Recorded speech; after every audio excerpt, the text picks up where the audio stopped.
Então, o vídeo de hoje vai ser um outro vídeo tratando um assunto que também é muito importante, mas que não envolve diretamente o pagamento do governo se bem que envolve também. Primeira coisa, vamos curtir, vamos deixar o like, eu vou em algum lugar aqui o botãozinho de like, segue o canal, se inscreve, compartilha, por favor. Então, pessoal, a gente tem recebido muitas perguntas, muitas, e eu exagero no muitas porque foram de fato muitas perguntas sobre RAIs. O que aconteceu? Para quem não está bem por dentro, ou para quem é novo, ou para quem não. Só para recapitular também, a RAIs, para alguns grupos do E-Social, ela se extinguiu. Assim como o CAGED, assim como a carteira de trabalho física, ela deixou de ter validade. Existe um programa de substituição do E-Social que desde o dia 1º de janeiro de 2020 não existe mais CAGED, por exemplo. Então, a gente não faz mais a transmissão do CAGED, não existe mais. O CAGED já é admissão de social, é demissão de social, e isso para todos os grupos.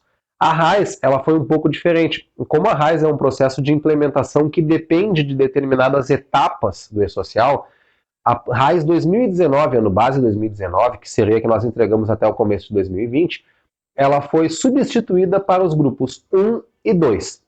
Grupos 1 e 2 do E-Social, que vocês lembram, aqueles do mês de julho, que tinham mais de 2 milhões, enfim, esses grupos 1 e 2, eles não enviavam CAGED no ano base 2019. Não ia ter validade a RAIs 2019. A RAIs tinha que ser via E-Social. O que isso significa, pessoal? Que lá dentro do E-Social vocês fazem admissão preliminar do funcionário, admissão convencional do funcionário, demissão do funcionário, férias do funcionário e os pagamentos pela DCTF Web. E aqui um adendo rapidinho, né, um parênteses. A DCTF Web existe para o grupo 2 em determinadas faixas, para quem ganha acima de 4.800.000 ao ano.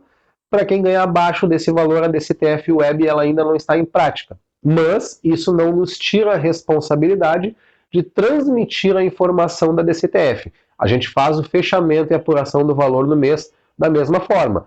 Vocês vão transmitir lá, sei lá, 15 mil de GPS na minha empresa, e quando vocês pagam a guia que foi gerada e transmitida por CIFIP, ele vai gerar lá e vai abater. Mas existe a transmissão igual, só que a guia é gerada por um processo diferente.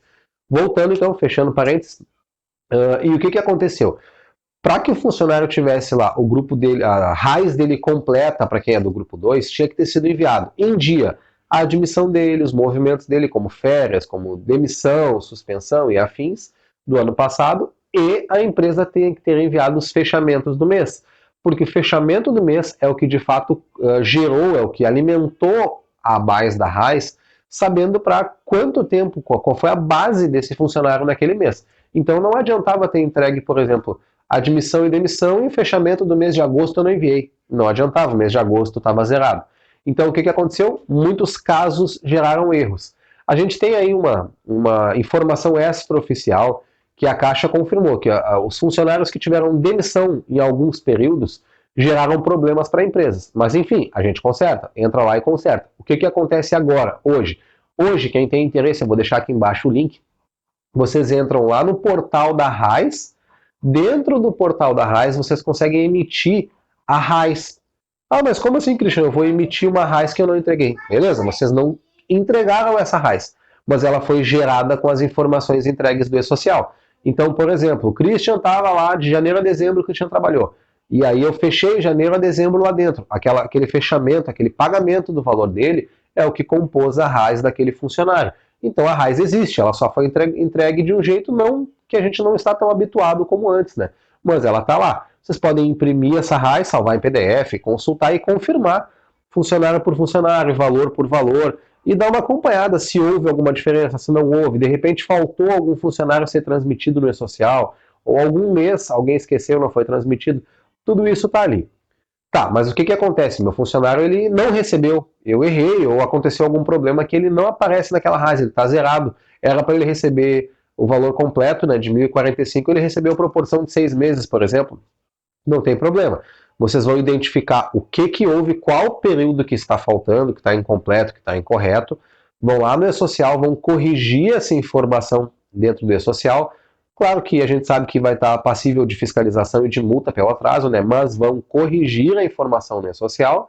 E lá em novembro, quando o segundo lote da RAIs for pago, o sistema vai fazer essa varredura e vai pagar esse cliente, vai pagar esse funcionário, vai pagar o valor dele lá correto, a complementação dele. Então não tem problema. Existe o problema? Sim, existe. Mas tem solução, tem como ser resolvido e que de certa forma é fácil, apesar de tomar um certo tempo, né? Você não tem que parar, baixar a RAIS, confirmar, acessar ela, ver o que está acontecendo para poder fazer essa transmissão e a correção desse problema então. Feito isso, a gente elimina o processo RAIS.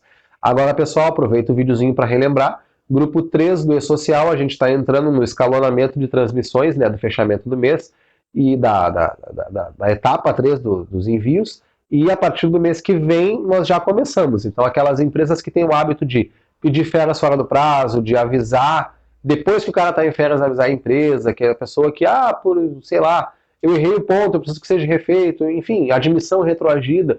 Tomem cuidado, a partir de agora o mês é transmitido. Se vocês geram fora dos prazos, vai dar diferença nos impostos que são enviados, né? Nunca vamos esquecer que as férias elas são pagas antes. O pagamento das férias é antes do início das férias de fato. A medida provisória ela caiu por terra, né? 927, então vale a lei que a gente conhece. 30 dias de aviso antecipado, pagamento em 48 horas antes do início. Segue os mesmos padrões que nós já conhecíamos. É isso aí, pessoal. Deixa a dúvida aqui embaixo. Dá o like, dá o curtir, se inscreve, espalha para todo mundo e vamos que vamos. 2020 está quase acabando.